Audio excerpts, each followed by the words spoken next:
Hi fries lord. దేవుని పరిశుద్ధ నామానికి స్తోత్రం కలుగునుగాక. ఈరోజు దేవుని వాగ్దానము 2వ దినవృత్తాంతముల గ్రంథము 15వ అధ్యాయము 15వ వచనమును చూద్దామా. వారు పూర్ణ మనస్సుతో ఆయనను వెతికి ఉండిరి గనుక యెహోవా వారికి ప్రత్యక్షమై చుట్టూ ఉన్న దేశస్థులతో యుద్ధములు లేకుండా వారికి నెమ్మది కలుగజేసెను.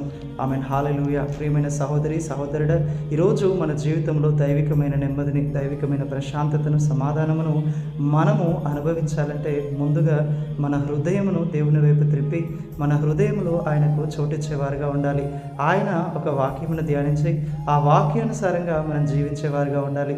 మన పూర్ణ హృదయంతో మనం దేవుణ్ణి ప్రేమించాలి. మన పూర్ణ హృదయంతో మనం దేవుణ్ణి సేవించాలి. మన పూర్ణ హృదయంతో ఆయనను వెదికే వారమై ఉండాలి. మోషే ఆశపడ్డాడంట, దేవా నిన్ను చూడాలని ఆశగా ఉందయ్యా అని. అవును, ఆశతో దేవుణ్ణి ఆయన వెదికాడంట. ఒకానొక రోజు మోషే ఎదుట దేవుడు తనను తాను ప్రత్యక్షపరచుకున్నాడు. ఇక్కడ కూడా మనం చూసినట్లయితే ఇశ్రాయేలీలు వారి యొక్క పాపములను విడిచిపెట్టి దేవుని వైపు వారి హృదయమును తిప్పి వారి పూర్ణ మనస్సుతో దేవుణ్ణి వెతికారంట. ఆయన మార్గంలో నడవడానికి వారు ఇష్టపడ్డారంట. అప్పుడు దేవుడు వారి చుట్టూన్న దేశస్థులతో ఎలాంటి యుద్ధం లేకుండా నెమ్మదిని కలుగజేశాడంట.